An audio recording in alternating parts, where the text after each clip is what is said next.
Hi, I'm Lily. Today I'm going to show you how I made the little characters for the stop motion project in collaboration with Julie Childs. If you haven't seen the short film, I'm going to put a link above and in the description below. My puppets have a main skeleton of aluminium wire, 17 couch and 2 parts epoxy putty. I've also built up some volume with foam clay. There is no rig required for these puppets as I've included 2 nuts in each feet so they can be attached firmly to the ground.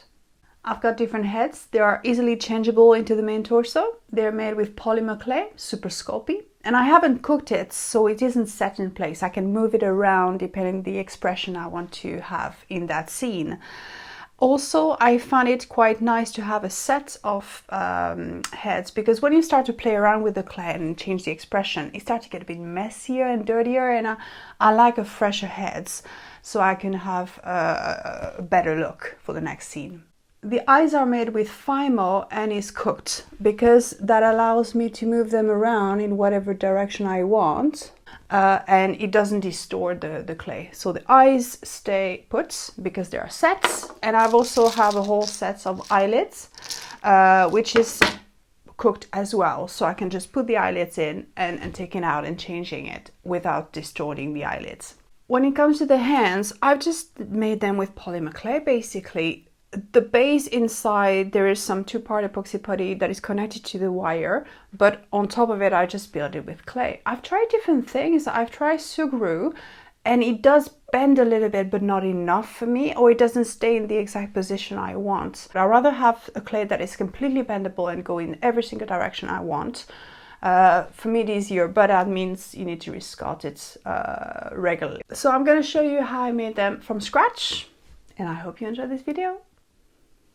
First, I made a rough sketch of my puppets and I lined the skeleton inside of it. Then I took some wire and measured from one hand to the other hand, and then cut 4 pieces of wire of that same length. Then I did the same for the feet, measuring from one feet to another. Cut 4 pieces of wire at the same length.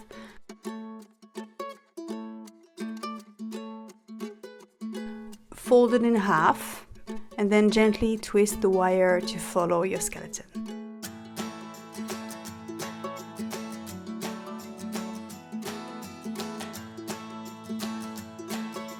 I mixed some 2-part epoxy putty. I've started building the volume in the torso, and as you can see I put quite lots of it because I knew later on I will drill to be able to insert the head. Then I've started to put the epoxy putty on the arms and the head. Make sure you turn the character around to shape the back as well. Then I've added some nuts into the feet, 2 of them on each feet. I recently discovered some wing nuts that you can see on the side here, which works much better because you're able to attach the wire around each side and it's easier to make it very stable. So they are lined up correctly and you can put the screws into it from underneath much more easily. Once it's dry, attach it to a block of wood and start building up the volume. I've used foam clay because it adds the volume but not the weight. So that's very handy. You don't want your puppet to be too heavy, otherwise you're going to have issue later on. Leave it to dry overnight and the next day check that it can bend in every direction.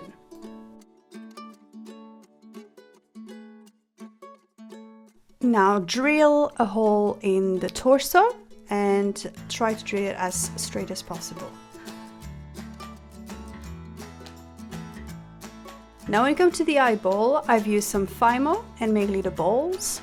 I've inserted a piece of wire into each of them and put them on a block of wood. It was easier to put it in the oven and cook it for probably 15 minutes. Now to make some eyelid, first cover every single ball with a bit of aluminium, then shape some clay on top of that aluminium. Try to make different shapes. Some of them will be very tiny, some will cover the full eye, so when the eyes are completely closed. Then cook it in the oven, probably like 10 minutes. It's so thin, it will cook very quickly. And then try to not lose them, because they are so tiny, they tend to escape. So put them in a little box on the side and you'll be using them later on. Now go back to the little white balls that you created for the eyes and add some paint on top of it. Let it dry fully and then drill some holes in the middle of it.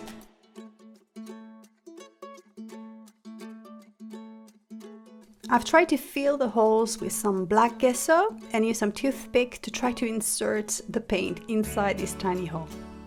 Leave them to dry fully and then let's tackle the heads. So first I use a ball of aluminium wire and then 2 pieces of wire crossed.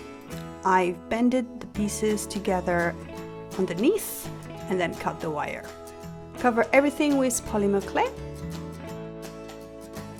and then create some socket for the eyeballs.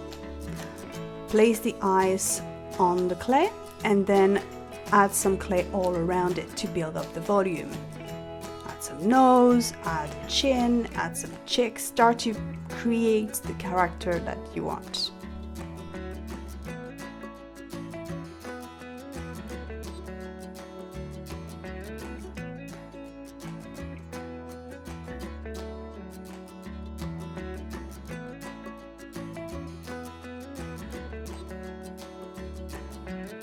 Add some volume on the head in case the proportions aren't right. Keep building up until you're happy with the overall shape. Don't forget to add some ears and make sure they're properly attached to the main head. And repeat the process if you want another character. Now to make multiple heads, first I needed to create a mold. So I've carefully sliced the back of the head to make sure it will stay flat on the piece of cardboard. Then I've built some wool with cardboard and a hot glue gun. Once that was ready to go, I've mixed up some silicone, filled up the mold and let it dry overnight.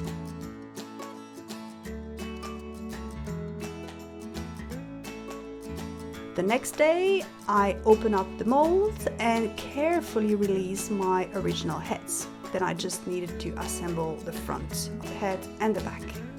Now when it comes to filling those molds, usually you empty some liquid resin. Here I'm working with a clay that is more solid, so I have to work a bit differently. I first build up around the eyes sockets, then I build up the little details of the nose and the mouth, and then I put the eyes where they should go and try to add some clay to keep them in place. I keep pressing the clay into every little corner, every little details, and make sure the whole mold was filled.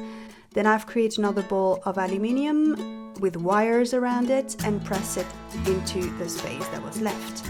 I made sure that I was keep pressing the walls back in, because obviously when you press the clay into the silicone mold, you might risk to deform it, and you probably will end up, what I've realized, with a head that is slightly bigger than the previous one because you press the clay into it. Then carefully take it out of the mold, and then once it's out, you still need to do a little bit of adjustment, tweaking, removing maybe some air bubbles. Now once you're happy with your heads, you need to add some bit of colors. So I've added some orange on the lips, I've added some eyebrows. For the hair, I've added a base, a really thin brown base with Fimo, and then I build up every single strand of hair. It took me forever, but it looks quite cool in the end, so I'm happy with it.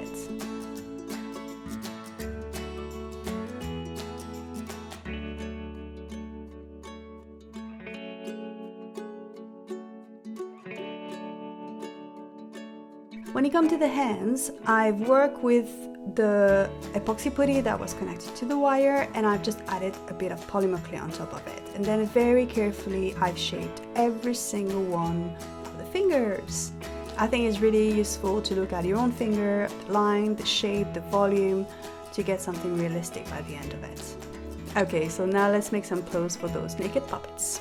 I've used some tracing paper and roughly outlined the shape of the top that I wanted and mark the center. Then I fold the paper in half and cut once it was folded because I want to make sure that each side was the same.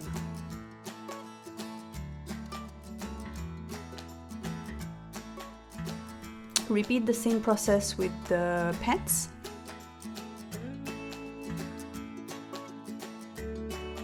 Then copy each template into a piece of fabric twice. Make sure you leave an extra 5-6 millimeter around your shape. So now let's get to the sewing machine. It's so damn small that I can guarantee it's going to be tricky to get it right, but take your time and sew everything together and let's try on the puppets. See if you need some adjustments, see if you need to make a bigger version or smaller version. It took me quite a few tries to get it right. If it looks like it's lacking a bit of volume, add some filling underneath. It's also good for the section in between the foam clay on the wire because there's a gap here, so you just want to add a little bit of filling in there. For the shoes, first I create a template of the feet, cutting a rough oval shape that is bigger than my feet. Then create another part that will go on top of it, bigger, and that will fall down. Then it was the hardest thing to sew because it was so tiny.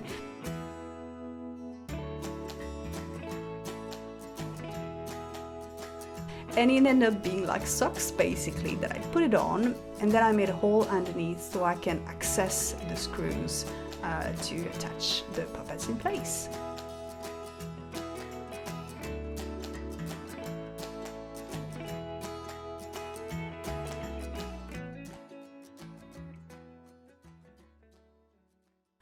Thanks for watching. I hope you enjoyed the video. Next time I'm going to show you how I made the supermarket set for the stop motion project.